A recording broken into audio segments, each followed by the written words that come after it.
Friday afternoon from Studio B here at the Beach Street Yacht Club in San Francisco's beautiful Marina District. Sunny afternoon. Sunny afternoon here in San Francisco. My co-host Julia Vedekint says, welcome to you, madame. My pleasure. Also, we've got folks checking in from around the world, the Gold Coast of Oz. And Steve Atkins, former Commodore of the Madison Beach Club, has made the start. He's in Connecticut. Clayton Embley, Peter Rechenberg from Geelong. Did I say that right, Peter? Frigid FIDI, the financial district in New York, says. Oh, my.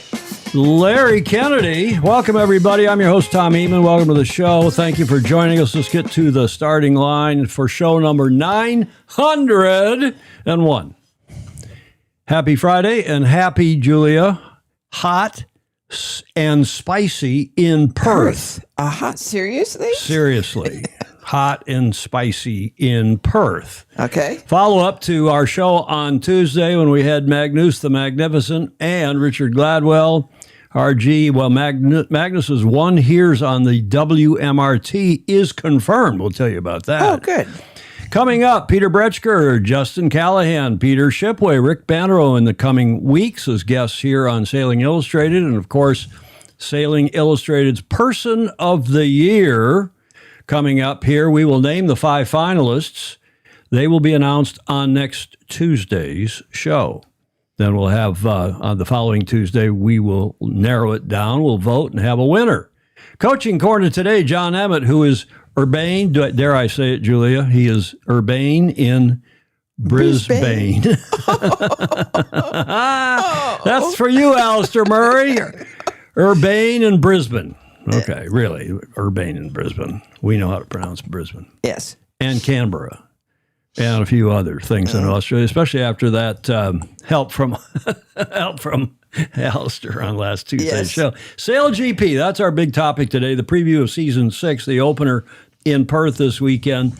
13 teams, 13 events, and the Frio Doctor is in. Be nice to have the Frio Doctor back.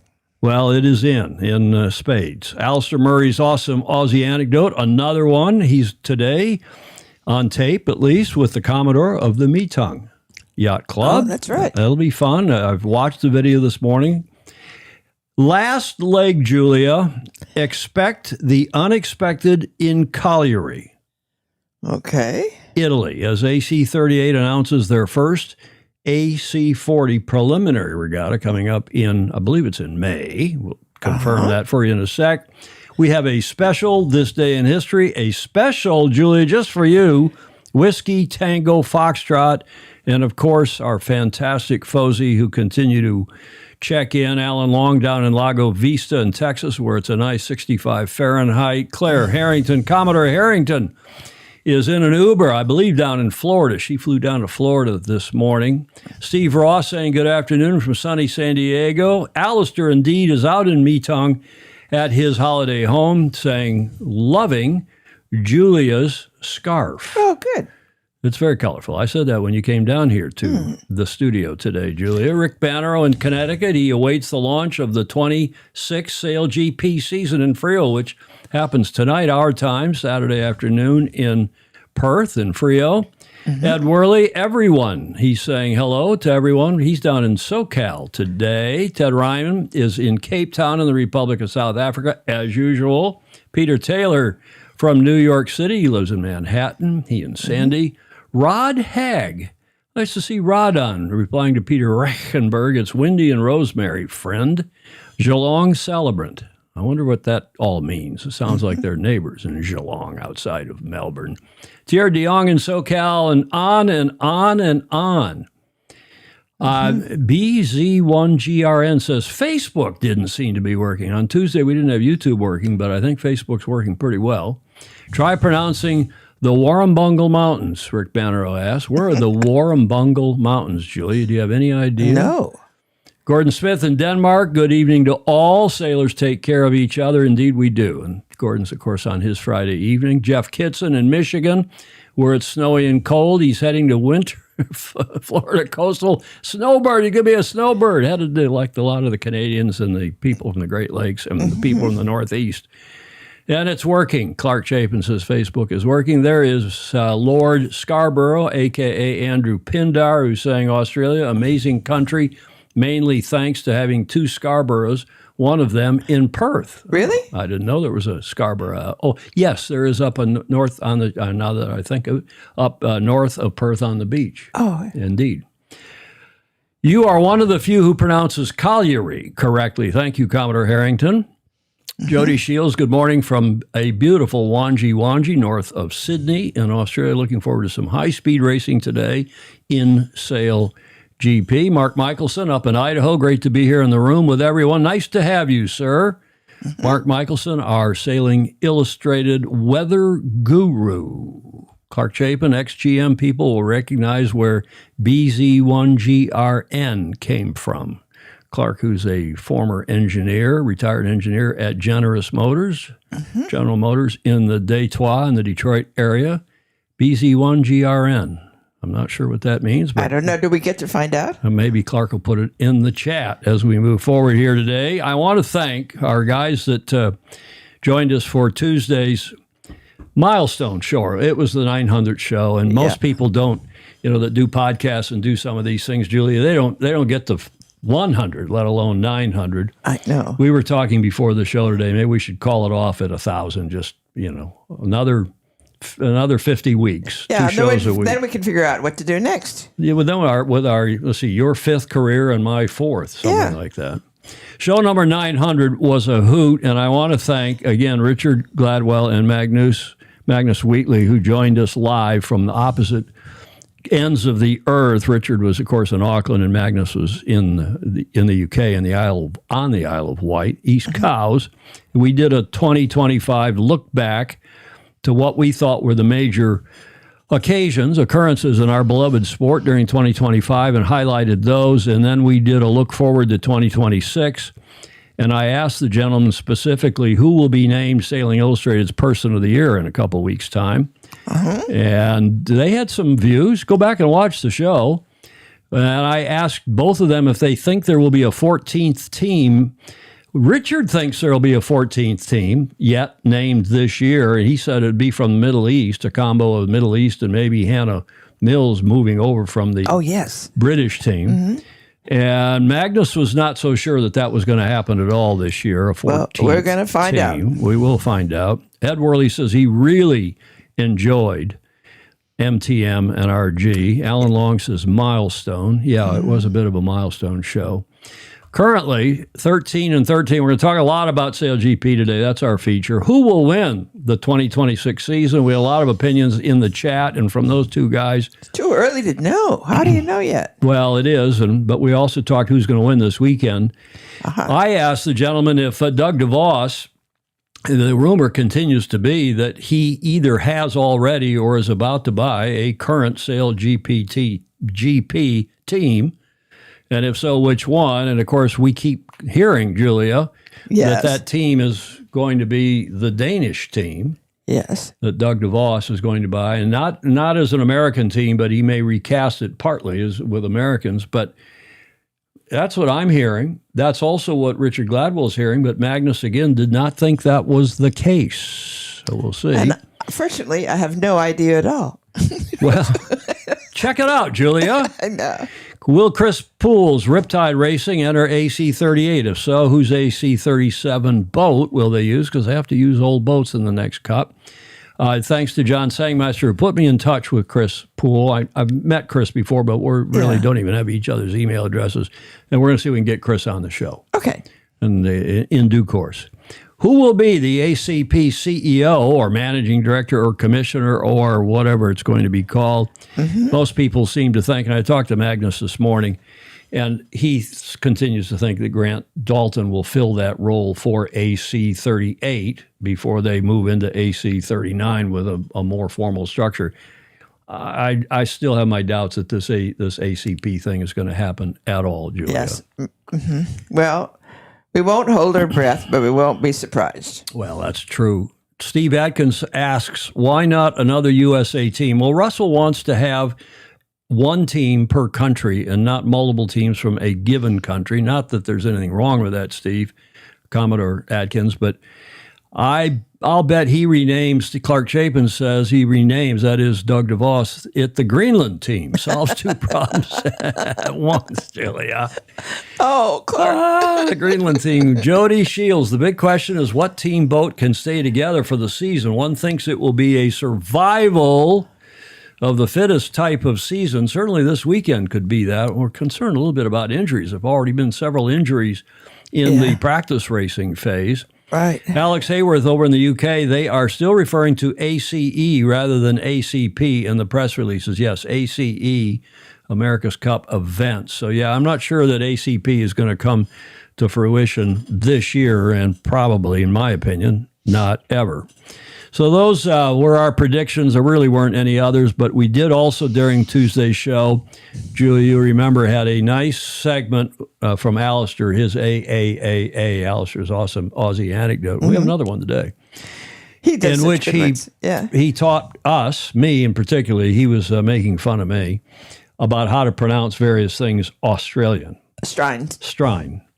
And which we know, a fair few, and we're fairly good at it. He gave us some credit, but this one, Julia, I've never heard it pronounced oregano, which is, he says, how they pronounce it in Australia and I guess in the Commonwealth countries, because we pronounce it oregano. Have you ever heard oregano? No. It sounds like something from the state of Oregon, like bat guano from the state of Oregon. Yeah. Oregano. Well, he was taking the piss out of me. Alistair's primer on proper Aussie pronunciation. I think it was basically taking the piss out of TFE, but we appreciated it, and we appreciated those guys, Julia. They were good. They were good. That was a great show. Lots of views. Lots and lots of views on that. And by the way, I did put it up. It did, for some reason, did not stream properly on YouTube, and that was not our fault. That was at the Restream.io level. But I then uploaded the video, so it is there on YouTube if you want to watch it in replay on YouTube, as you can watch all of our shows in replay on YouTube or Facebook. Although, Facebook is now taking down live, because they must be inundated with live videos. Yes. So they're taking live videos down after a couple months now. Oh, wow. So we don't have the full litany. We don't have the full 900 shows or what, we missed a few at the start. But YouTube has most of our shows. Oh, good. So even though we started. Alistair's reminding us it's herbs, not herbs. I never heard of it being, I've heard it called herbs. Yeah. But that's a man's name. Yes. We would say herbs. You say potato, I say potato. This is the one here. As we were talking with Magnus and Richard about rumors abounding that the season finale could, in fact, Magnus wrote about this on his Rule 69 blog, that the season finale for the WMRT for this year, for 2026, will continue. It'll continue its upward trajectory, but that the season finale could be going elsewhere.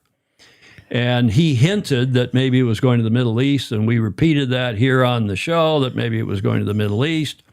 And indeed, it has been now announced. Really? Yeah, by the WMRT in a press release yesterday that the Amala Yacht Club, we've talked about the Amala Yacht Club, that's in Saudi Arabia, has signed a strategic partnership with the World Match Racing Tour and the Women's Tour, and the World Championship will be there, according to the press release. I've not talked to James Pleasance, but I've had some texting with him. So Amala Yacht Club announced a landmark strategic partnership with the WMRT and the Women's WMRT, further reinforcing the Red Sea's emergence on the west side of Saudi Arabia as a significant sailing destination and confirming Amala's role as a long-term home for elite competition, talent development, and international events. There's a picture of the yacht club.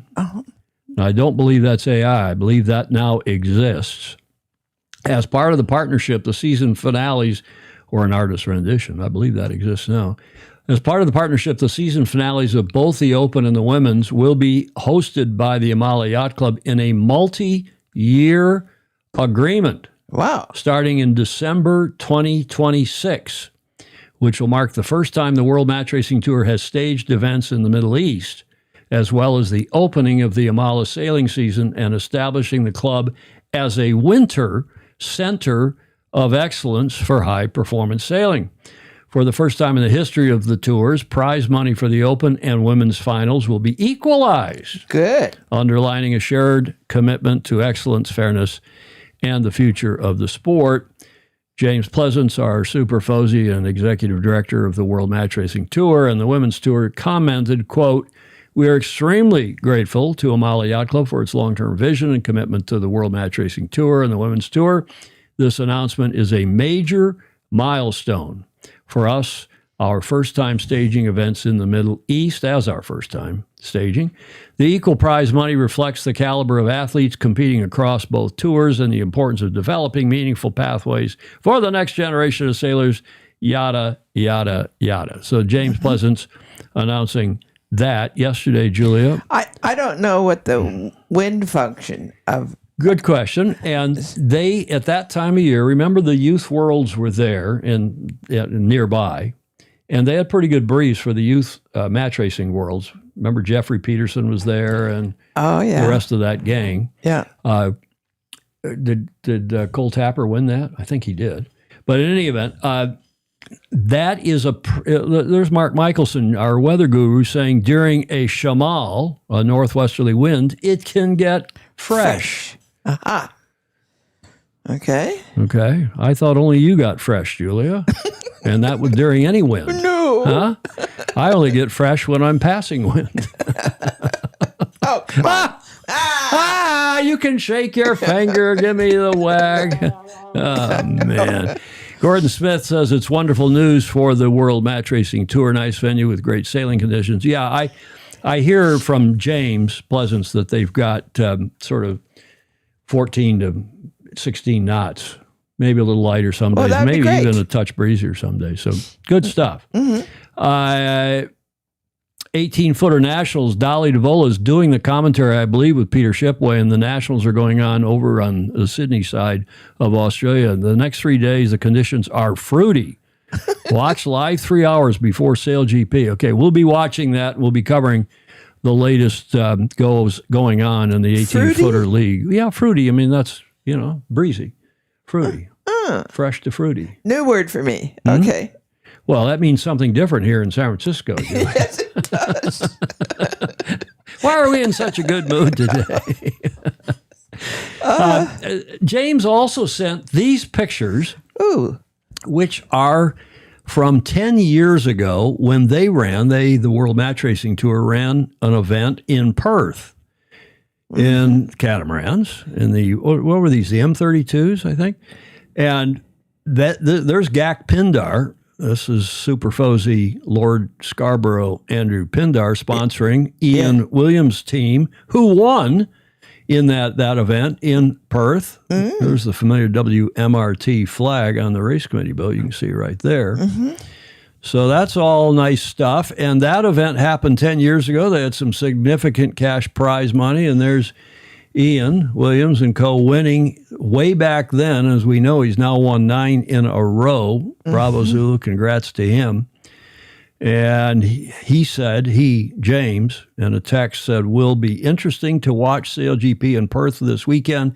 We were there with the WMRT in January of 2016 in the M32s, won by none other than Master Ian Williams." That from James Pleasant. So we're going to get into that, and I thought that was interesting bit of history. Speaking of Andrew Pindar, replying to Jody Shields, resurgence of the World Match Racing Tour in 2026 and 2027 is one of Andrew Pindar's predictions. Alan Long says the VX Australians are going on as well. Is John Emmett sailing in that, or is I don't know. Lily sailing in that? And something, but I don't know that we heard.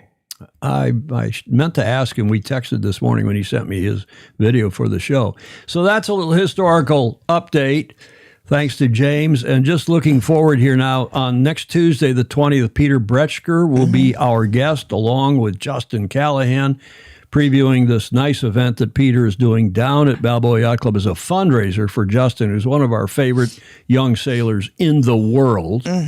Great kid, College Sailor of the Year at Harvard this year 2025, and is now doing a 470 campaign. And Peter, it's just no particular reason. It's not like Justin is from that club, from Balboa he just liked Yacht him. Club. He said, I just watched him and said, oh, he's a good guy to watch. Exactly right. And bravo Zulu to him and anyone else in the world who is supporting Olympians at any club, because they need all the help they can get, and it's great for our beloved sport. The event will be at the Balboa Yacht Club down in Newport Beach.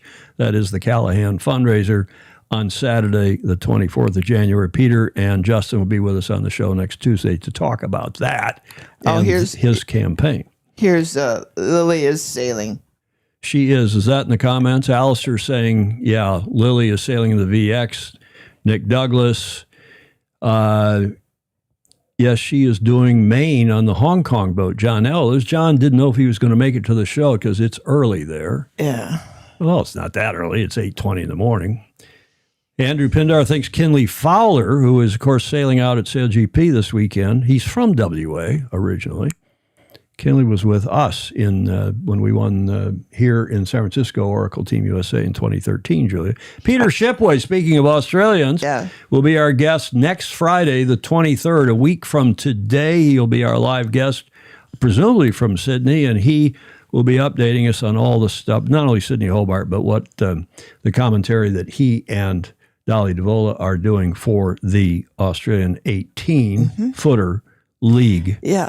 What a great character and a great sailor. Right. I told you before, I really enjoyed him as the commentator during the Sydney Hobart. Exactly. That nice photo from Bow Caddy Media, Crosby Lorimer. We appreciate that. And then, Julie, you know who that is. Rick Bannerow. Oh. With the sunglasses. A little hard to tell behind the sunglasses and that. He will be our guest on Friday, February 6th. We're going to do another one of our photography sessions. Oh, that'll be good. Where he's going to not really update us, but all these pictures, I mean, the ones behind you. Yes. On the door. And the ones up above, there, all around here, are all Bannerow photos that he kindly sent on those sticky foam boards. Yeah, which are great. And we have decorated, let's see, you can see them even back here behind me. Right. Back here. And it helps soundproof the studio in part because with those hard walls otherwise. But they're great photos, and he's going to give us his collection of his newest photos from the last year or so. And that will be on Friday, the 6th of Feb, the day after Jody Shields' birthday, I guess. I know. Is that right? Is yours birthday the 5th of Feb, Jody? John Emmett says the VX1 didn't race on day one, so lost their lay day yesterday. I was meant to spend the day Friday with Lily. Now I'm flying to Melbourne. He's all over. He was in Sydney, and then he went down to Hobart for the finish, and now he's up and checking out Brisbane presumably for the 2032 Olympics. Yeah. And then he's going to Melbourne to hang out with Chris Fury and Alistair and that gang. And who knows? He should be out in Perth at the SailGP this weekend. Rick Bannerow on the 6th. He's busy. He's a busy boy, our international man of mystery. Yeah.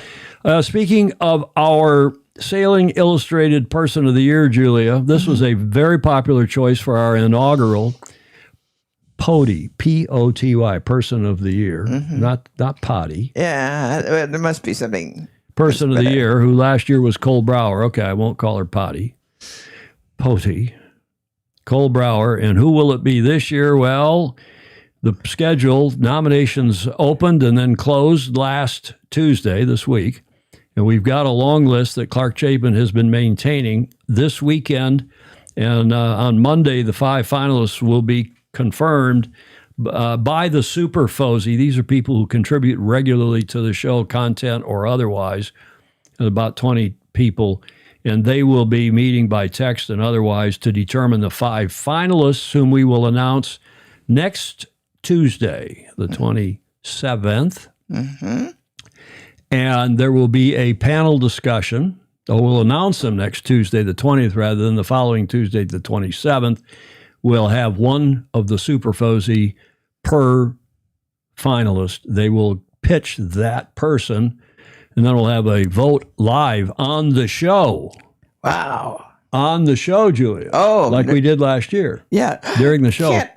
Clark will carry that. Can't hide the ballots that way. No, I know. It's, this is a proper, fair, open election. It's only we do here at Sailing Illustrated. Yes. That's the Person of the Year, and it'll be our second ever. Very popular initiative. And that gets us through the preliminaries. Julia, what are we celebrating today? International Hot and Spicy Food Day. Mm-hmm. Experience a flavor explosion that will make those buds dance with joy. Get ready for a you say culinary or culinary? I don't know. Culinary adventure that can spice up anyone's life, Julia. Yes. People have been using hot spices in their meals and recipes for more than 6,000 years, especially people in hot climates. Apparently, it cools you down. And it also disguises rotten meat. No, it does. Does it? Yeah, and rotten meat cooked won't make you sick. So it won't? Mm-mm. But it tastes bad? No, because it's got lots of spices in it. Oh. So, it seems that there's always been a love for a bit of spice. Yes. That's what we say about you, Julia. Yes. Whether a person is a big fan of spicy curry or simply loves a bag of flaming hot Doritos, this definitely is a day to enjoy by piling on some spicy food. Now, I told you that we're celebrating spicy hot food in Perth. I had the hottest curry. We were there for the 85, 6, 7. I can't remember what year it was, during the Cup years when we were in Perth, living there part-time. And someone invited us over for dinner, and there were 5 or 6 of us from the New York Yacht Club team went over to this very nice home, and we had curry. And it wasn't even an Indian couple per se, but we had the hottest curry I've ever had. I still haven't recovered from it. I know. And that was 40 years ago. I know, when it's so hot that you can't taste anything, I think that's where I stop. Do you like hot food? Spicy, but not super hot. Well, I like it hot, but not spicy. I mean, I like warm, hot food. Yeah. In any event, I found this video for you all because Julie would be disappointed if I didn't have a video for true. What Are We Celebrating Today. Today, Kate and I are on a mission to find Perth's spiciest food. So we started at Whiz Pop Candy Shop in Freo for the Savage Gummy Bear Challenge. The main part of the challenge is that you can't drink any water for 15 minutes after you eat it. And it was pretty brutal, but thankfully we're in this wonderful candy shop afterwards. It was great. I loved looking around the entire shop, while my mouth was on fire. But because I hadn't had enough, I went to Drasco's Hot Chicken in Mount Hawthorn.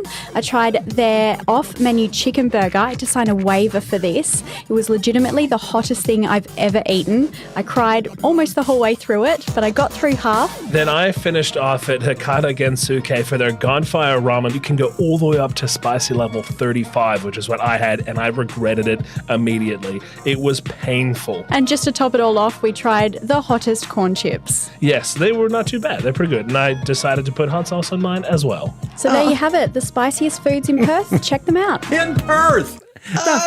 I found that last night on YouTube, and I couldn't help myself. But that just is too much. Apparently, they've got a lot of places with spicy food in Perth, so it's not just my curry experience. Yeah.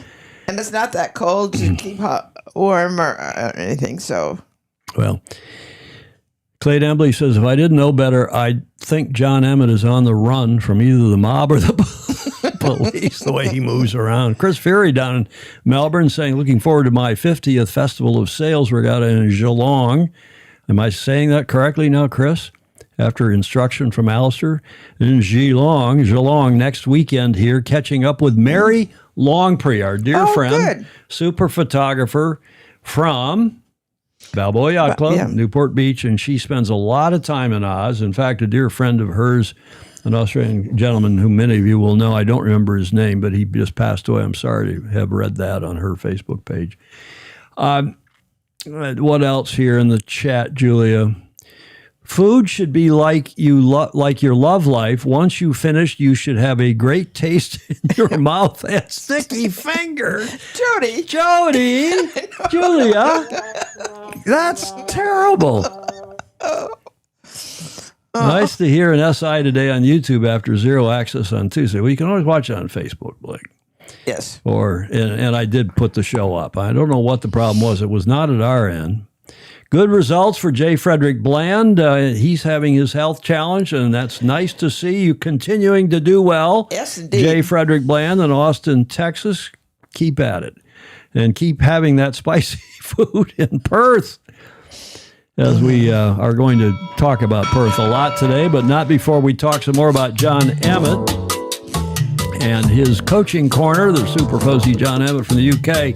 Now, when I got his video this morning, Julia, that's what the cover shot looked like. Oh, poor thing. The poor guy. I thought, oh, man, I got to listen to this before I air it. It might, he's got a bad stomach, or is he, got hemorrhoids or something? Yeah. And the opening sentences you'll hear in a moment is he's up early walking to breakfast in Brisbane. But this picture was just the thumbnail. It's not anything else. I thought we should have a caption contest as John walks to breakfast in Brisbane. You won't even see this on the video, so I don't know where this came from, except it was on his video, which follows. Hi, Tom, Julia, and all the Fozy. Well, you join me on my way walking to breakfast here in Brisbane. Sorry for a bit of the traffic noise. I guess probably should have got up earlier. Chatting to Tom on the Fozy group earlier about the topic for today. And I think, yes, it's got to be Sail GP. So a lot of news at the time of walking. So thank you for joining Walk and Talk. Don't know whether the Spanish boat is going to sail. And I think in terms of fair competition, it's very disappointing to miss out. I actually made quite a few mistakes in the 2025 season where I lost races due to gear failure. We always have this joke about things happening in threes, but 3 times I lost the block off the end of my boom. Once in the D0 where the chafe actually happened inside the fair lead and I couldn't see it, and twice in really strong winds where the actual fair lead pulled off the Ilka boom. I tried to tie it up and continue racing, and now the class have a much stronger fitting there, so I think that is only a good thing, but it's a shame sometimes lessons are learned when things go wrong, but I guess also that's life. Talking about progress, I saw the press release from the US Sail GP team saying Mark Buckley's now principal because of the work he's done in the progress with the team, but I don't actually see the US team as progressed very well at all, and I think some of the newer teams may well outperform right from the beginning. Certainly if we're looking at 20 knots, it's going to be a bit of an eye-opener, and we do need to think about the safety of the athletes. And I've known Chris Draper forever, so Chris Draper was the training partner for Nick Rogers for the Youth Worlds in what would have been 1996 when I was Ben Ainsley's training partner for the Youth Worlds in the laser. And yeah, it's a really, really small world. And I think, we need to look after ourselves. And that Sail GP, the thrill, hopefully it's more hype. Oh, I've really not timed this very well because I need to cross a road. So this might be the last little video I do as you see John Emmett run over in live.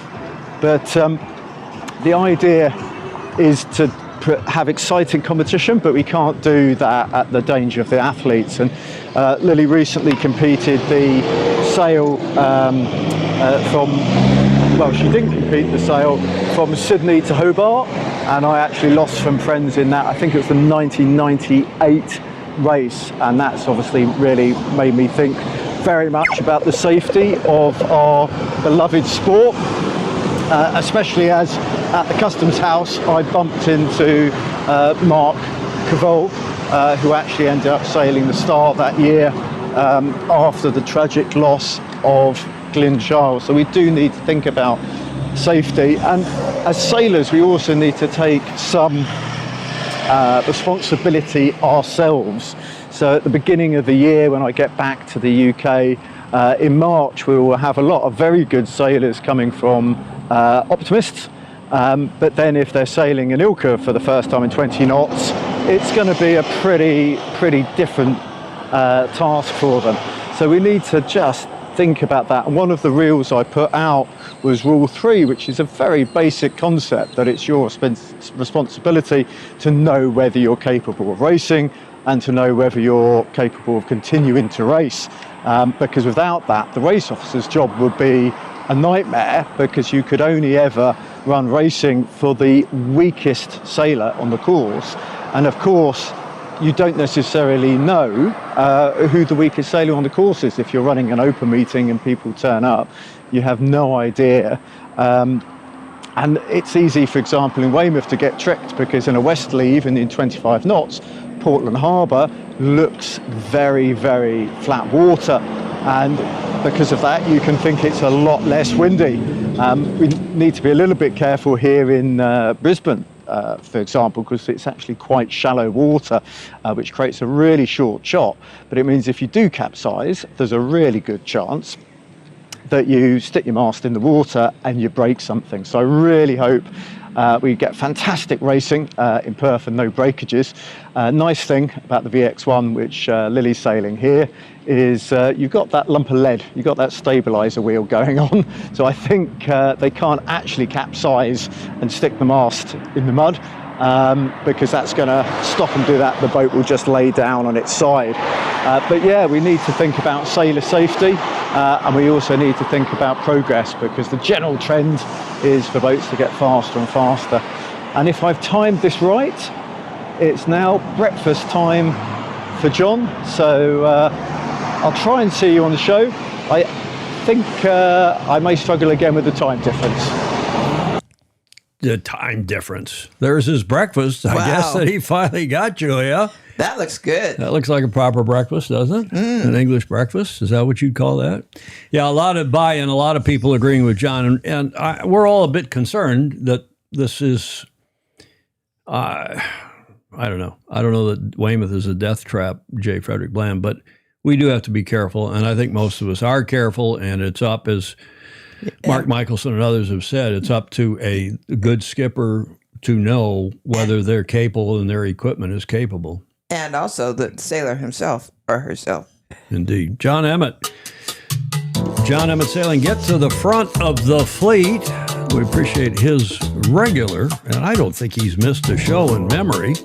Been years since he hasn't had a submission for us, irrespective of the time zone in which he is in. Yes. And he's up in Brisbane. We're talking about it in our continuing push for Paralympics, for sailing back into the Paralympics. We hope that is going to happen, and we appreciate the efforts of the Aussies in particular leading the way, and World Sailing and everyone else who's been putting the big effort, the shoulder to the, what's that? The shoulder to the wheel?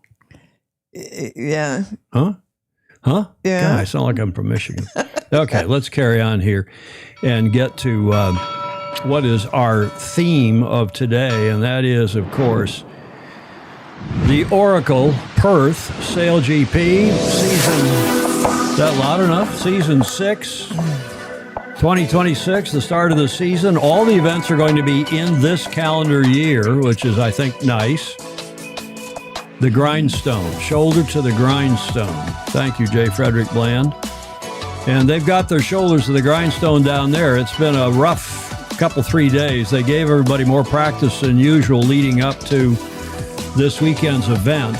And the event racing down there is, in fact, Saturday and Sunday afternoon, which here in San Francisco is Friday and Saturday evenings. Nose to the grindstone, shoulder to the wheel. Ah, yes. Okay. There we go. We got the foes here debating on these. Is that a euphemism? What do you call that, Julia? I guess so. Yeah. Problem with pro events such as Sail GP is that there is outside pressure to keep the show running despite the weather, which is not a safe way to proceed Well, we'll see. Hopefully they are safe. This is the event that starts tonight at 9 o'clock our time, which is 0500 UTC Saturday morning. I won't say who. I was here preparing the show last evening, as I always do the night before, in the studio, and up on the Super Fozy chat came one of our Super Fozy who said, "Have I missed it? Where is it? I can't find it." And he was 24 hours early. Yes. He really wanted to get on and see what was going on with SailGP, but it will be at 0500 Europe time and 09 or 2100 rather our time tonight. Britt Ward, who is from Perth. Hello, Britt. He's now president of Far Yacht Design. Oh, that's and right. he's coming on the show too again. He's promised to come on when we get some mutually agreeable time schedule. Tough but amazing place for the first event of the year, bringing back a lot of memories. Ah, I bet. Yeah. Britt Ward, who got involved in the Cup, I guess, when it was down there in 86, 87. And then I think, correct me in the chat if I'm wrong, Britt, but then did you end up coming up here, going to Webb Institute, becoming a Webbie, meeting your wife, MIT, and all that stuff, and the rest, as they say, is history. This event could be historic. It could be a rough one. Hopefully there's going to be a little less breeze this weekend. That's what I'm hearing from Dolly DeVola and others. Little less breeze. There are the skippers. First time, 13 boats. And Julia, they've only had 6 boats. They had 2 in the practice racing. They had 2 fleets of 6 to keep them apart. So not to put everybody in the same restricted small body of water. So there they are. And the first image that came up was, in fact, I was about to make this our cover photo for today's show. You know, the cover photo that goes on YouTube and Facebook and that I use as the bumper during this show when I change from one segment to another. Well, I put that up on the Super Fozy chat and said, hey, this doesn't look right. And Richard Gladwell came back immediately, said, no, it doesn't, because that's Prince's Wharf in Auckland. And then I looked at one of the building names, and that is not this week in Perth. And I was going to run this because we didn't know if their boat was broken. We knew they'd had the crash. That is your favorite team, Julia. Yes. Los Gallos, if you're speaking Castellano.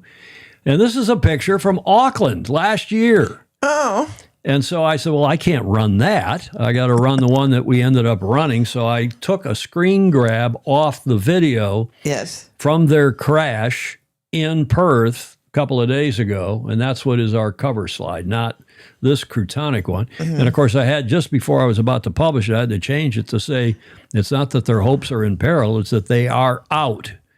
And that indeed is the case. They are out of the event, your favorite team. Of just this event, though. Hopefully just this event. Yeah. Hopefully they'll get repaired before they get to the next event in Sydney. But the problem isn't the boat, it's the boards, from what I hear. And it's not that somebody got injured on the boat per se. I understand that their boards, the dagger foils, the T-foils, got damaged. So we'll see what happens. See if anybody's got a better... and nobody in Perth can do it. A better scoop than that. Jeff Kitson says SailGP time in Michigan is midnight and a fresh pot of coffee. Yeah, it'll be 2100 here, which will be midnight in Michigan and on the East Coast, and 0500 in Europe. Yeah, inspired. Britt Ward says, yeah, I was inspired by the 87 Cup to come up to the States and go to Webb and become a naval architect. And Claire Harrington, the famously bright person that she is, says it's an aphorism. Shoulder to the wheel, nose to the grindstone is an aphorism. Is that right, Julia? I don't know. Well, you went to Stanford. You're supposed to know these things. I don't know everything. Yeah, when the presser said that ESP were out today, I thought that meant they were out on the water. No, they are out, and they announced it at the start of the press conference yesterday. We weren't quite sure. Yeah, but it didn't say why. Well, they crashed, and we knew ahead. There were some articles, and there was some other ink, and I'm talking to people too. And Jody Shields is asserting it's another victim of the new T-foils loading up. Goobs is probably out for the next 3 events. Yeah, he hurt. We're going to show you the video. It's gruesome. Of Ian Jensen's knee injury when he caught his knee under the center beam up on the trampoline. Clark Chapin says, I understood that there was damage to the foil housing, and the hull. Other than that, Mrs. Lincoln. Oh, gosh. Oh. It's looking like 13 to 17. Several people are back and forth. Mark Michelson's going to check that for us, and I think Dolly DeVola are all working on the breeze forecast for Saturday, Sunday. Of course, it's Saturday morning down there now in Perth. It's 05:45. An aphorism is a pithy observation that contains a general truth, such as, quote, if it ain't broke, don't fix it. J. Frederick Bland weighing in was similar. Between Commodore Claire and Commodore Julia, they know almost everything. Blake Middleton's, you talk about an ass kisser, or, excuse me, Blake trying to win favor with Claire and Julia. Well, he's done it. He's probably right, too. He's probably right. Right or not, it's favorable. Rick Banneros says, watching the actual 2026 crash of the Los Gallos, it sure didn't look catastrophic. Yeah, it does. I'm going to show you that video, too. One video showed that they might have hit their T-foil on a turning mark undercarriage. Oh. Jody, of course, who's expert on most things Australian, says the issue in Perth isn't the wind, it's the swell. Plenty on for the flight controllers. Yeah, I bet. Yeah. It's going to be rough, irrespective of this Crutonic photo, which was not true. Now, this photo is true. This was the first thing we saw on social media a couple of days ago, and that is Artemis getting air, as the surfers would say. And indeed, here's another closer up. I don't know if that's the same incident or not. I don't believe it is, but that's right there in front of Fishing Boat Harbor where we ran the 8567, the 87 America's Cup. Or the Royal Perth Yacht Club ran it. And we were all practicing. Our teams are all based there in the Fishing Boat Harbor. And there is Artemis again, the new Swedish team. And this, however, is Crutonic. That is fake news. That is not even AI. That is, you can see by looking here under the boat, somebody's done a rather good cut and paste job of taking a boat from in the water. Some other stuff. You can see some stuff trailing back here. There's a remnant or what looks like of a foil, and there's some kind of a backstay thing here. But we quickly sussed that out. Are you sure? Yeah, that is Crutonic, and we've seen the video. There's a video now that somebody did that's AI, and this was found on the Bell Tower Times 2.0 Facebook page.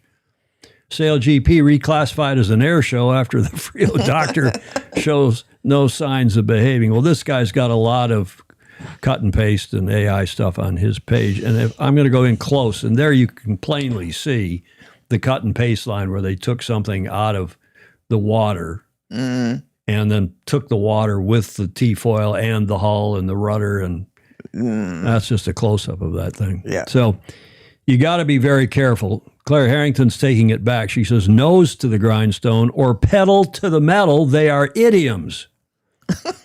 Clark Chapin says, yeah, just junior high school level Photoshop. Well, yeah, it's something my daughter Meg, I think, probably could have done in junior high school. I think you're exactly right.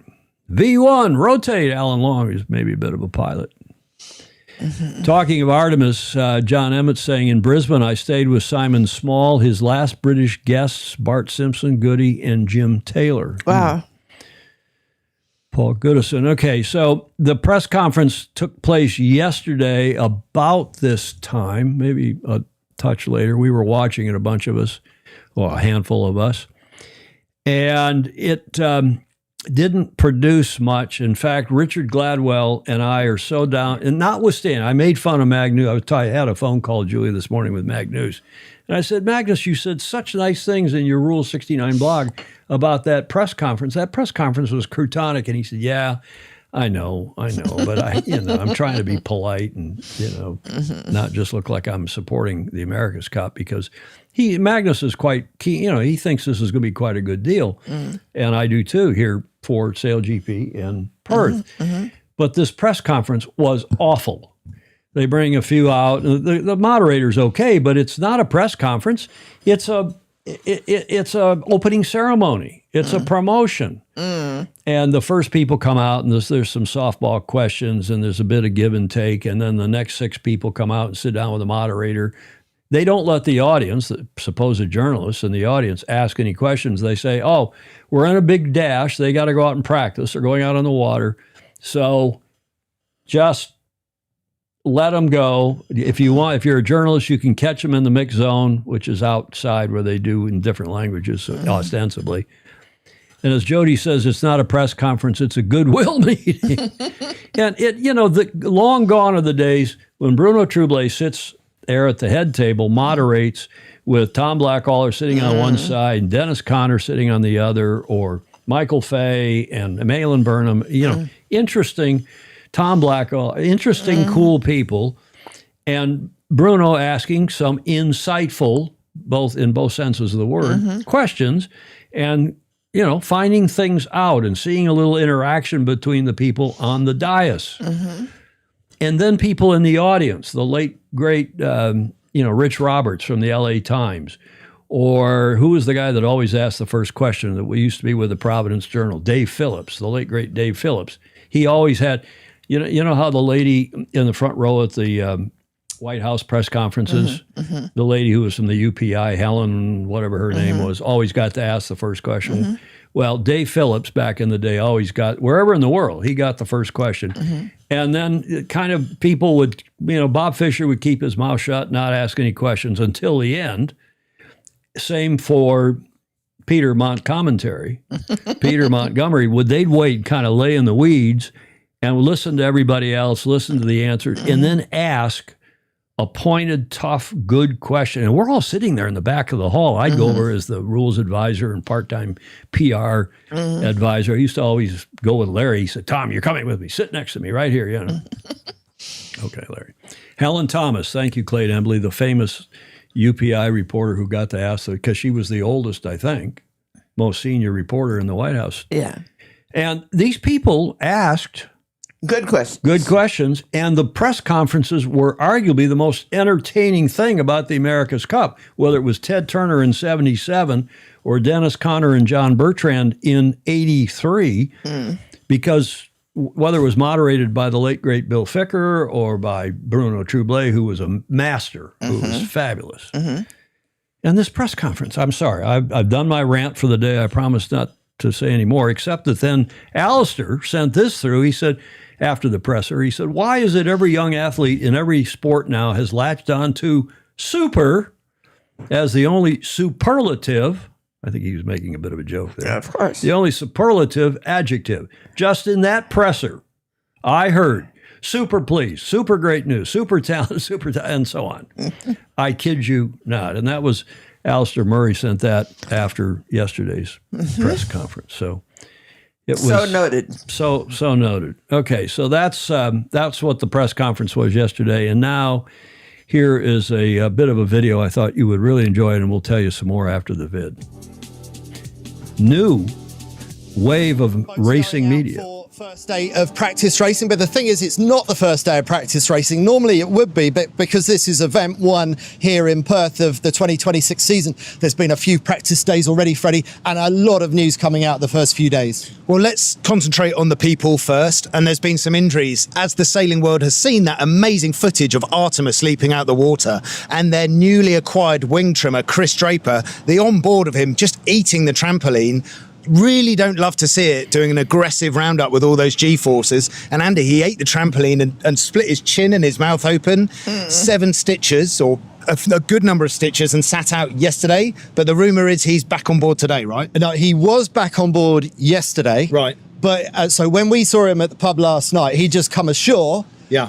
And so he was already out there, even though he could barely get words out of his mouth because he's talking through these stitches. But it was the day before that. So we've had a lot of practice days, actually. So it was Wednesday when David Gilmour from Australia went out as the stand-in. But there's also this licensing, which we'll come back to another time. So David Gilmour was meant to get half an hour on the boat to replace Chris Draper. He actually had the whole day on the boat because Draper was taking time out. That's a big day out for a rookie, isn't it?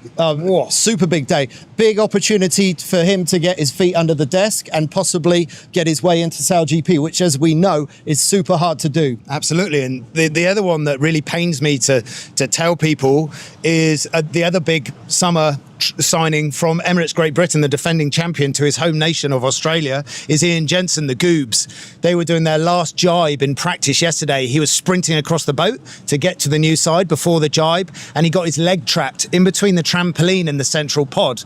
Now, there is nothing confirmed around his injuries, but he has been seen walking around the tech zone with crutches, which is a huge red flag for me. It means that pretty unlikely to be racing this weekend, let's be honest. And for the Australians who have made this superstar signing, what a tough way to enter season 6 in one of their home events. Yeah, and Kinley Fowler, one of the grinders, one of the local boys from Perth, was saying that Goobs was bedding in really nicely. It felt like they'd been sailing with him for 10 years already. Well, he's out of the picture, at least in the short term. So who have they got in instead? All the way across from the other side of Australia, from Melbourne, Glenn Ashby. Absolutely fantastic sailor, former America's Cup skipper, Emirates Team New Zealand. Yeah. But no matter how good you are, how much experience does he have in the F50? Not much recent experience. No, he was with the Swiss a few years ago in a coaching role. I think he did a few events here and there. Now, Glenn is an unbelievable sailor, a master of the A-class catamaran, won the America's Cup, has been involved in SailGP. But Glenn is out there today trying to bed a relationship with Tom Slingsby with 24 hours before they're doing it for real. Not the way the Australians want to start the season, but from all of us at the foil, Ian Jensen, a good friend of mine, good friend of ours, wishing you a speedy recovery, mate. After your signing to your home nation, Australia, we wish you all the best and hope to see you back in Auckland. Okay, there is a new podcast / YouTube channels, and you can see there are other social medias under that, called The Foil. And it appeared about a week ago. Magnus and I and Richard Gladwell and others have been trying to figure out who's behind it. That's obviously Freddie Carr, who was with the British America's Cup team last time doing post-race media stuff, good stuff. And Andy Rice, who's a superb writer and another British journalist, or a British journalist of considerable repute. Now, Gordon Smith is pointing out that I love Tom Morris's work, Mozzie Sails, but the foil disappoints so far.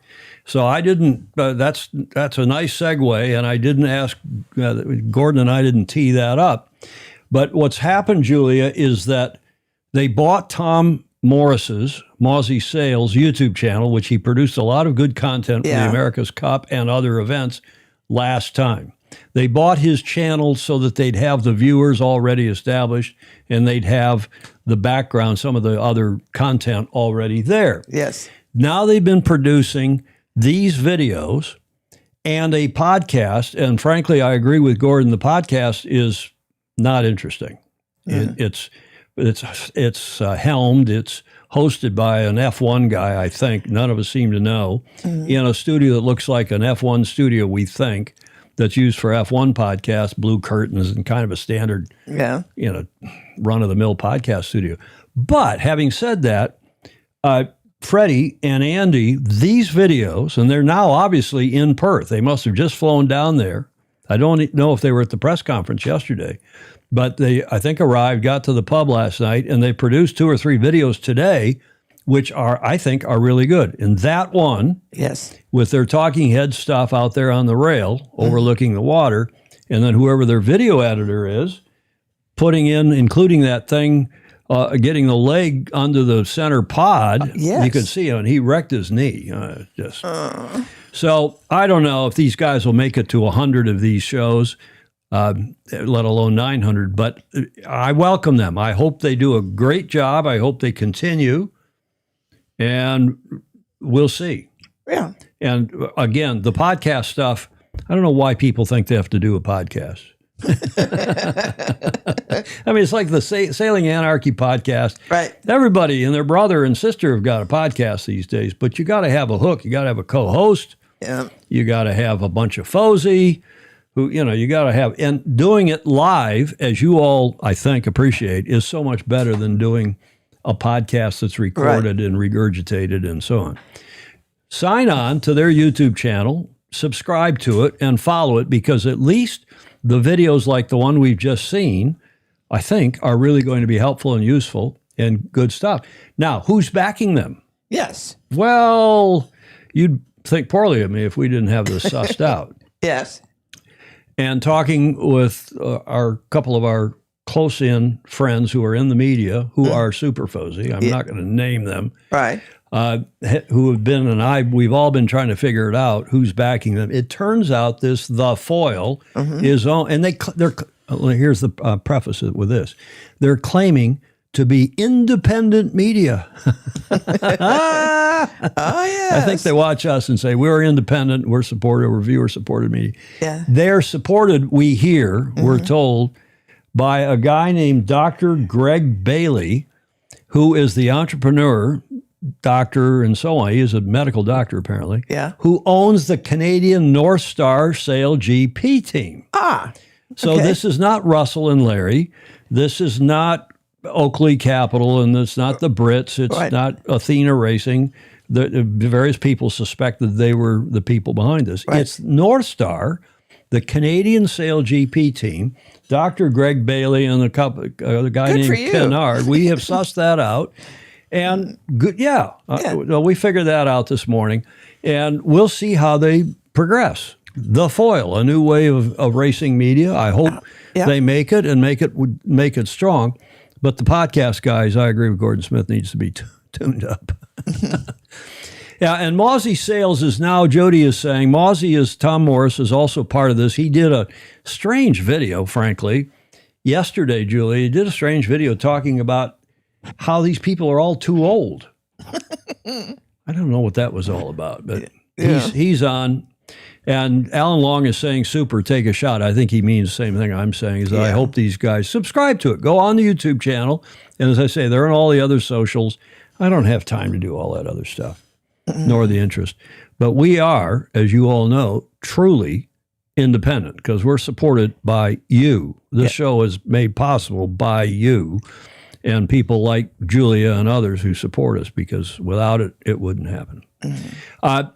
Jody Shields, I reckon the podcast will go well. It has the backing of people in the right places, and it's British-based. So Sail GP will love it. Well, we'll see. We'll see how independent they are and, whether Russell and Larry love it or not. But they're there. And as one of our close-in friends said this morning, we'll see how long they keep flying people around to events, putting them up in first-class, presumably nice hotel rooms and so on, because it gets expensive. Very. People say, Tom, why don't you go down and fly to these events and, go like you do with Governor's Cup?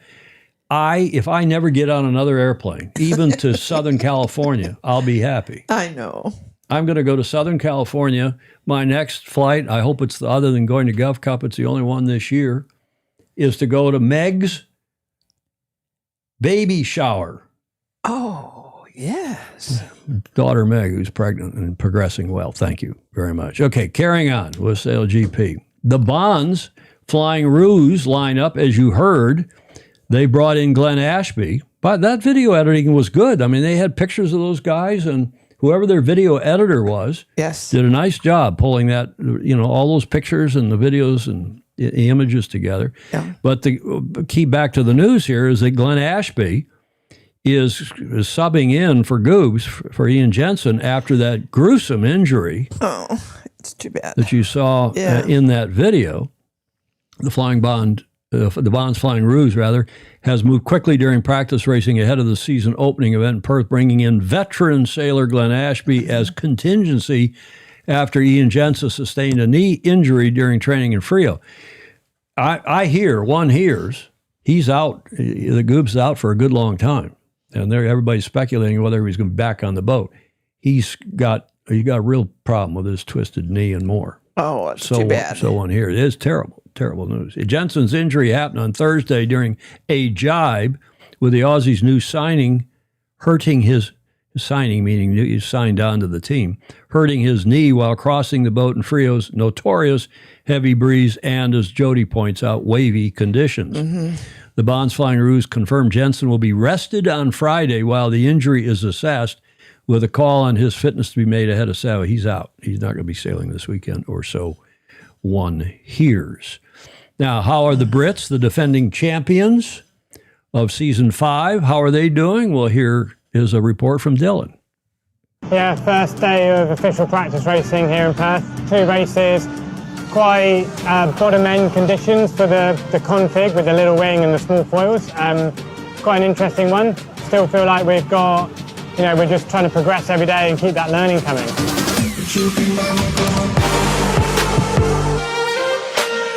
Hopefully the dots come in. At the moment, we're on that, because we're on a little config, we kind of need that for 15 knots really, so fingers crossed we get that for the weekend. Yeah, really looking forward to starting the season off down here in Perth. Just hope that doctor blows and we get some fantastic conditions for the crowd. You see Clark's comment, you mean a jibe, not a maneuver? Oh. Julia, Yes. maybe say that was from a SailGP press release. So maybe SailGP's coming around to jibes and tacks. God forbid they use knocks. Knots. The test for the Foil podcast will be if they criticize something, if it needs to be criticized. The establishment doesn't seem to like that, Jody is saying. Well, let's There's a find nice out. note from Dan Jaspers, Julia. Yes. Hey, Tom and Julia, sending you my best wishes from Dusseldorf, where I'll be at the biggest water sports and marine trade show, Boot, which in German means boat, for Das Boot, for the next few days. So nice video from Dylan. And here's an article that was in the New York Times, I believe this morning. If not this morning, it'll be in tomorrow. But it's from this website called The Athletic, which is teamed up with the New York Times. The headline, speaking of older sailors, why 40-somethings are prized assets in SailGP. Transfer fees, the subhead, transfer fees have gone through the roof.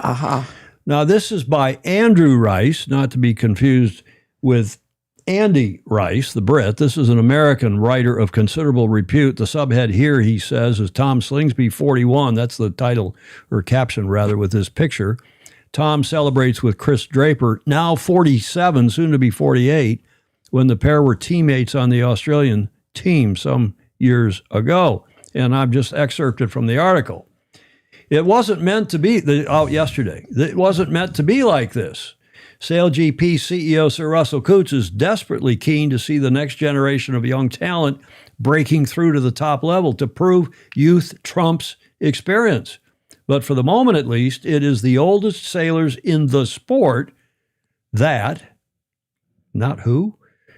Why are we always correcting the grammar? Who are commanding the highest salaries. What's happening in SailGP is the opposite to the ever younger starting grid in Formula One, where the average age is 27. Lewis Hamilton at 41 may be struggling to hold his own at the front of the pack, but it's the older sailors in SailGP who are making their experience count on the race course. And they're getting handsomely rewarded for it, with base salaries for the top sailors ranging from $300,000 to more than $500,000 a year, with the opportunity to win considerably more from the annual prize pot. Wow. Speaking of whom, after 3 seasons without a ride, Nathan Outteridge rejoins the fray as skipper of the only new team for Season 6, Artemis, from Sweden. The Australian, he is Australian, an Olympic gold and silver medalist and co-driver of Team New Zealand's winning America's Cup campaign of 2024, has long been one of the hottest properties in Grand Prix sailing. He turns 40 later this month. Now, who's the youngest? Well, the average age of the 13 drivers on the starting grid for SailGP 2026 is 36. Wow. With Switzerland's Seb Schneider, the youngest, he pictured here, at 30. The oldest and by far the most successful across the 5 seasons of the league is Australia's Tom Slingsby at 41. Those are excerpts from a great article by Andrew Rice, not Andy Rice, the Brit, but Andrew Rice, the American, in The Athletic, which is associated with the New York Times. And they're doing good stuff. I think Rolex must be tipping in some money to them to be getting all, and Rolex now the title partner, title sponsor for SailGP, tipping in that money to get some ink. Now here is I pulled off their website. This is an example of the quality of their graphics, and this is a GIF or a GIF, depending upon how you want to pronounce it.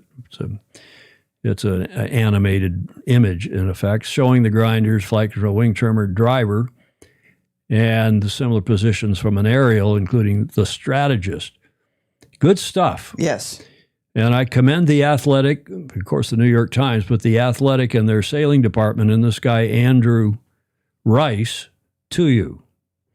I also commend to you Channel 9's coverage of this event in Perth. They've run several good news reports over the last couple of days on Channel 9, the 9 network in Australia. Here's the latest.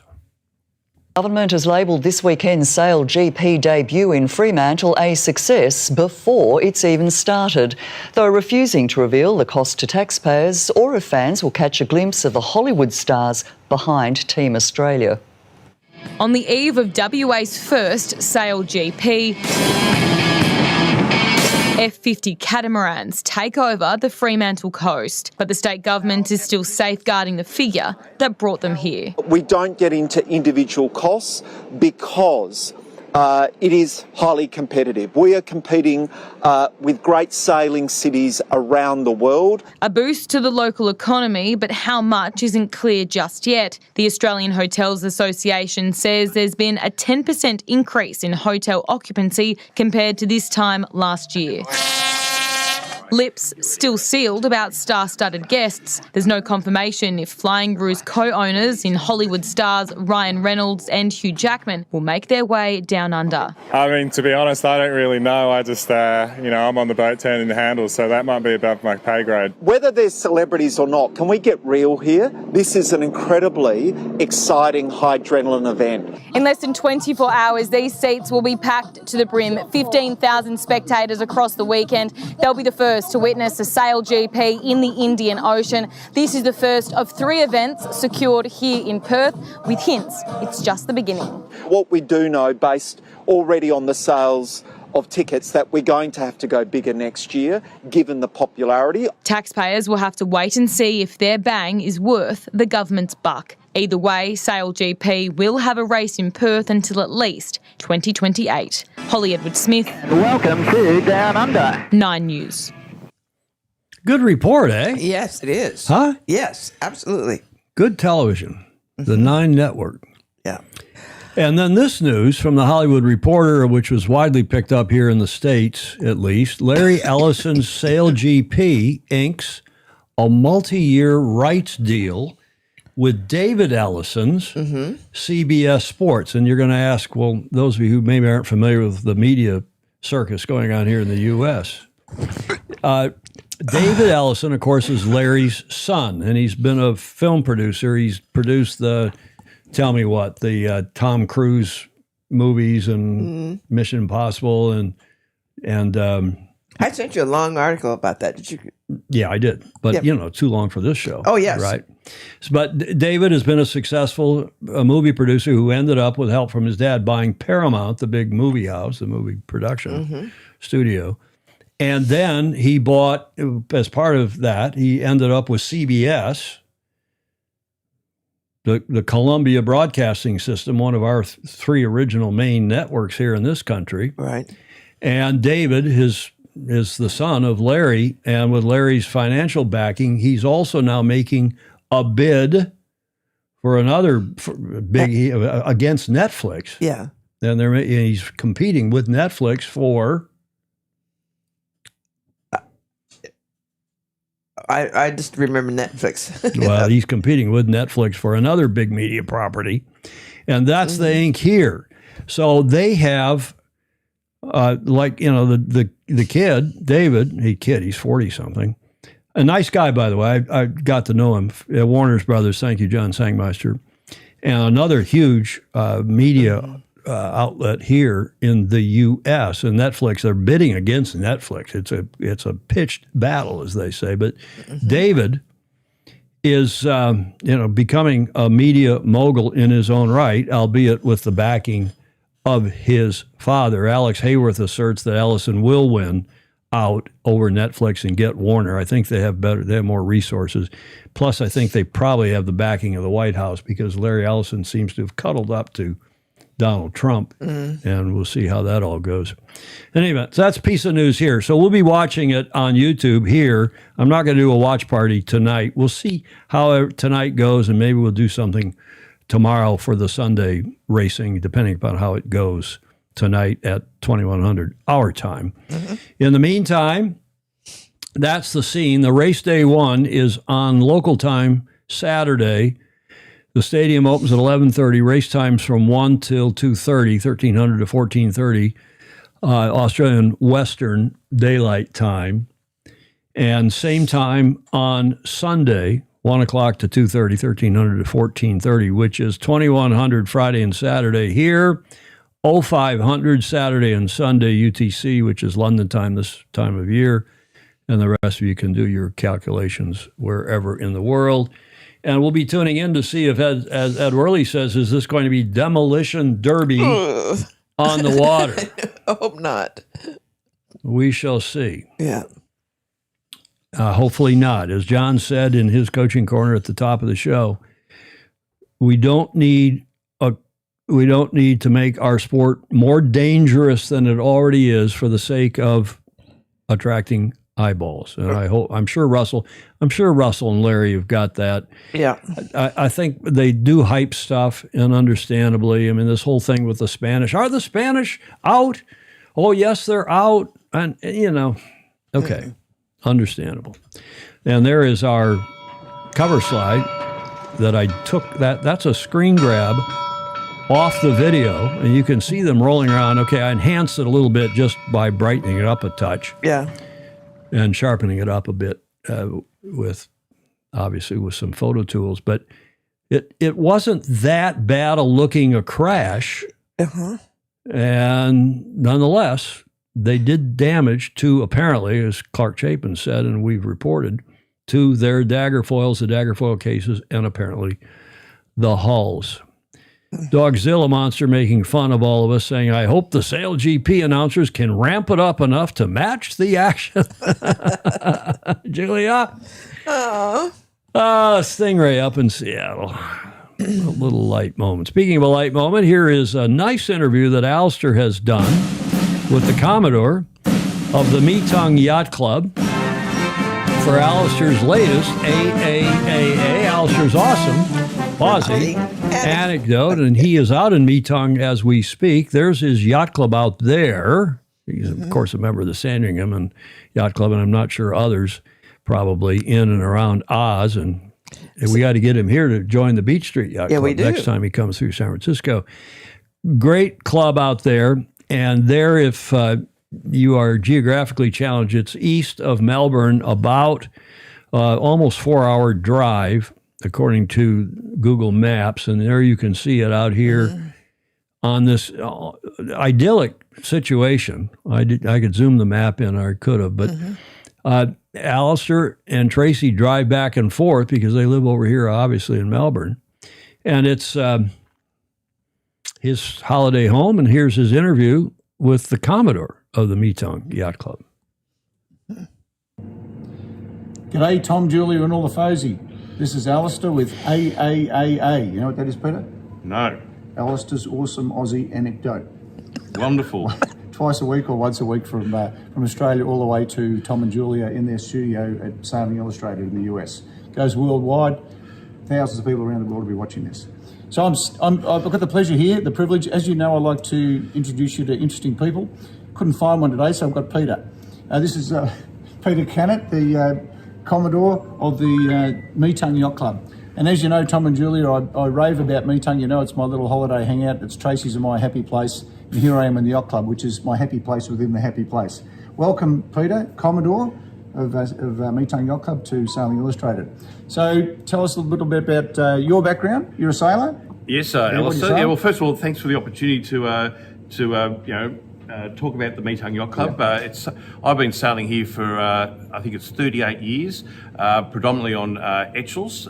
We've been lucky enough to host some great regattas here, whether it be national titles and state titles, with which often brings international Olympians here to race in those titles. We've had some awesome racing out in Lake King, and sometimes even just in the front here in Bancroft Bay. But we've got a great club with awesome camaraderie. The weather's down here in the Victorian summer is, as you can see, fantastic. Yeah, it was great having you at my house New Year's Eve for the party. Yes. Malcolm Page was here with Mark Thornborough for the Etchells Nationals last time they stayed at my house. They said that was the best regatta accommodation they've ever had. Well, Alistair, you don't do things in half measures. No. Anyway, what do you think of my little orange boat? Mate, the little orange boat with the code 0 up there, when it flies past my place, it's a joy to watch. I've taken some photos, but you're learning how to drive that thing. No, not really. No, you've got your brother on the tiller. I've got a lot to learn.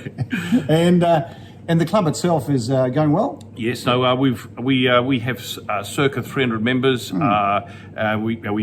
pride ourselves on a little junior program downstairs, which is the life of any yacht club, getting those juniors on the water and hopefully retaining them as members through their teens and their tertiary education, and ultimately to have them as senior members. Yeah.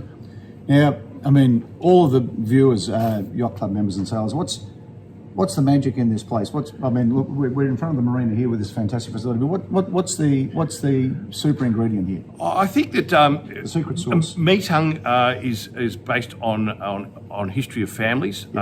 So we have a number of trophy races which really honour those families that have been behind the yacht club. They were founding members of the yacht club. And we have generations of those families still active in the yacht club, and it's just a lot of fun. Last weekend we had the Graves Lefleen Trophy. This weekend we've got the A.B. Perkins Trophy, and then followed by the Dorothy and Herbert Hayes Trophy the weekend after. There's always something happening. Yeah. And it's a great town, Meetung. This is actually Tracy's happy place. It's mine too. And we still got a home in Melbourne and a home here, but we get here just every opportunity we can. You live, I don't know if you can see it, folks, but you live over on the island over there, Peter. That's right. Yeah. So you can't drive a car to our place. It's only by boat, and we were lucky enough. We rebuilt our house 9 years ago over there. Everything's got to be shipped over by barge, all the materials. But this house does have some creature comforts compared to our old shack that we had, and we were fortunate enough to scamper out of Melbourne during COVID, the most lockdown city of the world. We've got mobile NBN over there, so I was able to continue with my work, and so my late in-laws who came to Meetung nearly 65 years ago, they used to say we exist in Melbourne but live at Meetung. Yeah, that's pretty good. All right, Peter, well, it's a pleasure meeting you. So, introducing you to Sail Illustrated. So, FOSI is Friends of Sailing Illustrated. We'll make you a new FOSI if you watch the show and get involved. And we'd like to extend an invitation to all the FOSI around the world to come and visit us here in Meetung. Yeah. And come to your place over. Yeah, absolutely. For a drink, come to my place and come and enjoy our great yacht club. Absolutely. You'll see when you come here. Obviously, you can't see the camera, but we've got a trophy cabinet with pennants from yacht clubs from all around the world. So we've had a lot of international guests here, and we always welcome them. Yeah. Fantastic, Peter. Great chatting to you this morning. No worries, Alistair. See you again soon. See you, buddy. See ya. Bye. God, Alistair's good at that. He is. He finds these cool guys. I would love to meet that guy. I hope if he ever gets up to San Francisco, he would come here. And if I ever get back to Melbourne or you get back, we should send them a Beach Street Yacht Club Burgee regardless. Yes. But great stuff.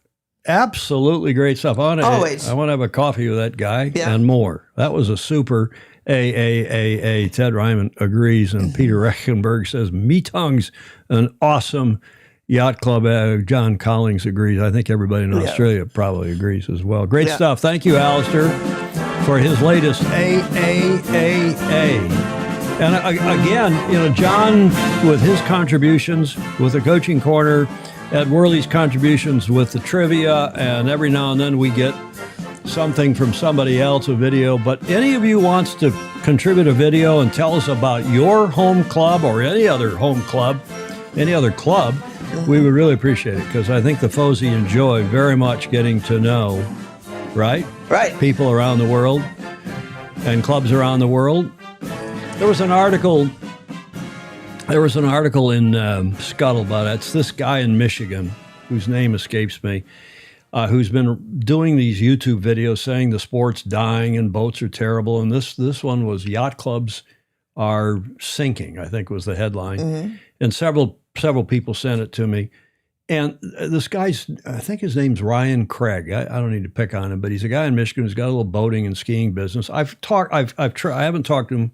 I don't think I talked to him. I traded emails or texts with him and said, hey, why don't you come on the show and pitch your ideas that the sport's dying and yacht clubs are dying and why. And why. And we know the sport's too expensive. John Sangmeister and I talk about that all the time. We do on here, and it is. We got some problems with expense in the sport, but the demographics have changed. There are now the husband and wife are working in most families. Yeah. And they're having fewer kids, so there aren't as many kids around as there were when I grew up in a family of 7. Yeah. 5 kids and 2 adults, and my mother at a homemaker. And we had enough money to, even though we were poor or simple country people, but we could afford a little boat or two. And in any event, it's Blake. We need to get you a member of the BSYC as well. But the sport has got problems. It's not perfect, but it's booming in many respects. And when you see an interview like this one that Alistair's just done with this guy at this yacht club, and we don't have to have St. Francis Yacht Club or Meetung Yacht Club or New York Yacht Club or fancy big clubs. My little humble yacht club in Michigan, Portage Yacht Club, is just a tiny little operation, and it conducts racing with the leadership of people like Clark Chapin year in and year out, my dad and all the other families. Right. And this guy, I think, said the key thing. What did he say? Family. Follows family. My in-laws, he said, have been here for 65 years, he said, something like that. He's been there for almost 40. Mm-hmm. And it's Alistair's and Tracy's happy place. Mm-hmm. And the club is the happy place within the happy place. Yeah. Bravo Zulu. And as John Emmett reminds us, we got to be positive, not Pollyanna. When there are problems, we got to address them and try to fix them, help fix them. But our beloved sport, especially in this past year, it seems to me, has gone from strength to strength. Mm-hmm. With all the stuff we covered on Tuesday's show, thanks to Richard Gladwell and Magnus the Magnificent. We need to be I almost said fuckist. Shame on you. Solution focused, as John Emmett says. I don't know why I'm in such a mood today. I guess it's because it's Friday. Los Gallos will miss the 2026 season opener, Julia. Oh, that makes me sad. Yeah, it is a bit sad, but let's carry on here. Do you know what happened on this day in history? What year? 1979. Oh, that was an America's Cup. It was not an America's Cup. 80 was the Cup. It was 70, 74, 77, and 80. Okay. And 83. Mm-hmm. And 87, and 88, 92, 95. I can recite them in my sleep. There's your clue, Julia. Oh, yes. You know who that is? Yes. The Shah. That is the Shah, Mohammad Reza Pahlavi. Yeah. And the Olympic code for Iran has changed. It was not IRI, it was IRN, I believe, when he was the Shah, before he got pushed out. Mm-hmm. But it is currently IRI, which stands for the Islamic Republic of Iran. That's why their Olympic code is IRI. See the things you learn here on Sailing Illustrated. Yeah. He was the Shah, or he was alive rather, from 1919 to 1980. Mm-hmm. And as Blake is pointing out, the Iranian Revolution, the last Iranian Shah flees Iran with his family for good and relocates to Egypt. And go ahead. They've been television has been interviewing his son, one of his sons. Yeah. Yeah. I used to play tennis with Ding Schoonmaker down in Miami, was a friend of one of his sons, and we played tennis on several occasions in Miami. Yeah. Apropos of absolutely nothing. But this guy is known as the last Shah. He served after the abdication of his father in 1941. Mm-hmm. During his reign, he sought to rapidly modernize. The process was carried out alongside a sweeping set of social and economic reforms. But he had some problems. But he fled in 1979, and I thought, apropos of everything that's going on over there right now, then I wondered if maybe the Trump, whatever he's going to do with respect to Iran, maybe nothing. But maybe he was waiting for this anniversary date. I don't know. Well, the son or whoever it is has been interviewed quite a bit. Yeah, but you're not going to return that family to power, are you? No, and I don't think he was talking about that. But he wants badly to be back in power, Julia. Oh, of course he does. But he's not saying I must be. He is saying that. Oh, yeah, he is. Exactly. In any event, we're not going to get into that on this show. This is Sailing Illustrated, not politics or Middle Eastern Illustrated. But on this date in 79, the Shah of Iran fled Iran on the 16th of January, 1979, which gets us, Julie, conveniently to the last leg. Good. And we've got an interesting one today, because they announced yesterday, in fact, maybe it was even this morning, and there is a photo of the presser in Naples that with respect to the 38th America's Cup, you can expect, and Magnus the Magnificent wrote this prose for their press release and their website, expect the unexpected in Cagliari in May. The announcement that the first preliminary regatta on the road to Naples 2027 for the LV 38th America's Cup will be in Cagliari, Sardinia, which of course is the team base. It's where the team base for for Luna Rossa is located. Presents a unique challenge for the sailors, with the date set for 21-24 May, during what is traditionally a transitional time for the region weather-wise. Means that all of the teams will be eyeing the phenomena of both the Mistral and the Scirocco winds that can produce interesting and challenging conditions on the Bay of Angels. I bet. Here's another interesting tidbit from Magnus's press release. For the first preliminary regatta in Cagliari, all the teams have the option to field, it's not a requirement, it's the option to field 2 AC-40 yachts, with the second boat being crewed by a mix of youth and women's team members. It's an extraordinary pathway opportunity for the next generation of America's Cup sailors to not only get vital fleet racing experience in the AC-40s, so it's going to be a fleet race, but also to start building towards the youth and women's America's Cup events that are on the horizon in Naples in 2027. And here is the video, Julia.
So what are there going to be? 3 events this year?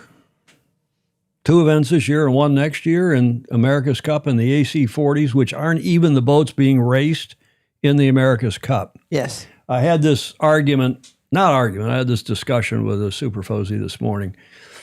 And he agrees, actually. First of all, those boats are $2.5 million to do an AC40. And if you got $2.5 million and you want to buy a boat or get involved, I don't think you're going to buy.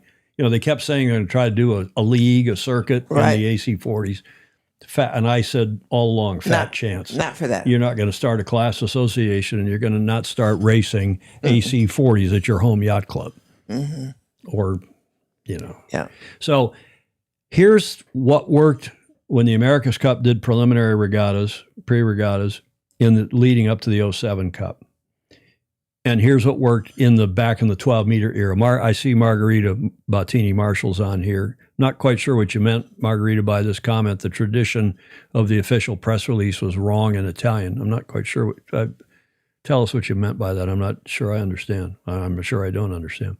But my point, Julia, is that in the 12-meter era and in the 2007 Cups, for example, we raced old versions of the boat being raced in the Cup. Mm-hmm. So when you went to one of these venues, whether it was in Sweden or in Italy or tell me where, the boats that were being raced were the boats that would be raced in the America's Cup, except a newer generation, newer version. And the ones that are already there. They're extant. They're not junior versions. They're not mini me's.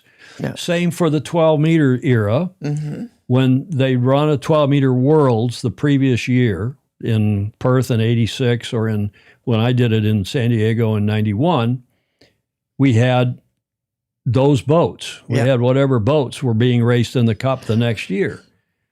And it was fantastic because people could come and see those boats, not some toys.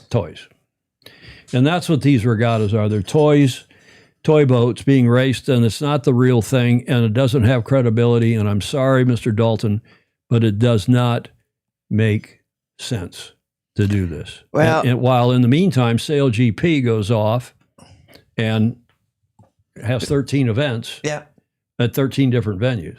Mm-hmm. Don't try to be Sail GP. Focus on next year's America's Cup in Naples, if that's where it's going to happen, 2027. Let teams build new boats. Let teams have some practice in the new boats before the regatta, and then have the regatta. And it'll be a great party in Naples. And hopefully it'll be a great party because you've got Italy, which is crazy about sailing, and particularly crazy about the Cup, and have been since the very first America's Cup challenger from Italy, from the Yacht Club Costa Smeralda in 1983. Okay. Azzurra. Replying to Margarita Marshall, tradition or I used to think motocross was expensive growing up, but sailboat racing is definitely more costly. That's Jonathan Shore. Hi, Jonathan Shore, Bill Shore's son in Newport, Rhode Island. Good friend, good guy, Jonathan Shore. This is a clever way to double participation in the event, Baton Rouge, Baton Kennan is saying in Charleston. The tradition, does she mean the translation of the official press release? I think that's what it means. The translation, thanks Clark Chapin, the translation of the official press release was wrong in Italian. Well, and as somebody else, another superfozy pointed out this morning, I won't name him or her, but the official press release was full of ministers of this and the event director. Leslie Ryan's a great gal, but we don't want to hear we want to hear like tidbits, like you're going to have two AC40s per team if you want. Yeah. And it's going to be fleet racing. And that's what we want to hear. Yeah. I don't know. Not this minister of this and minister of that. And Luis Saenz is weighing in as one of the people running the event. I mean, excuse me. And that's where Russell's got it right, because Russell emphasizes all the time, put the sailors in focus. Right. Put the sailors front and center. Talk about the sailors. Make them the heroes. Push them up. Mm-hmm. And he's right. Yeah. I think he's right anyway. What do you all think? Pedro, foiling sailors back. I thought he was leaving us. I used to own a FAR 36 that was used as a training boat for the 87 Challenge. There were 8 of them. Well, it was a special case. But again, as John Emmett agrees, it should be about the sailors. Okay, so there's our last leg. That's a preliminary regatta coming up in May in Colliery. And we'll see. Julia? Yes. We have the most interesting Whiskey Tango Foxtrot in a long time. Oh, good. I guarantee you. All right. Whiskey Tango Foxtrot, thanks to Clark Chapin, who's tipped me off to this and sent this through. Do you know who that is? Well, no. Obviously, a astronaut. An astronaut. Well, that's from the Wall Street Journal. And an article today, Dos Equis is bringing back the most interesting man in the world, your favorite. Oh, yes. Jonathan Goldsmith, whom we keep talking about. He's now 87 years old. He's older than you, Julia. Uh-oh. He returns. Not much older. He returns to a beer business that has changed plenty since his last appearance for Dos Equis. A long time ago. It was 06.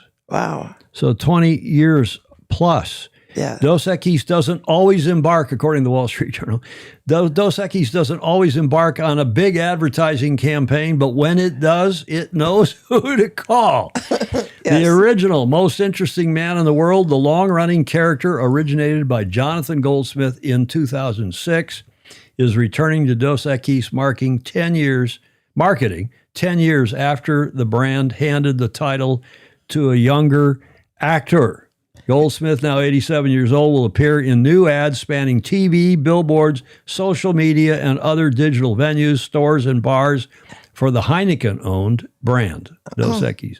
He has been handed an expanded remit this time around, set to make more public appearances at sponsored events and as a guest of honor at meetings with beer distributors, according to Maggie Timoney, chief executive of Heineken USA. Quote, "We're really bringing him out more," Timoney said. Quote, "He's going to live so much more virally online than he did back in 06.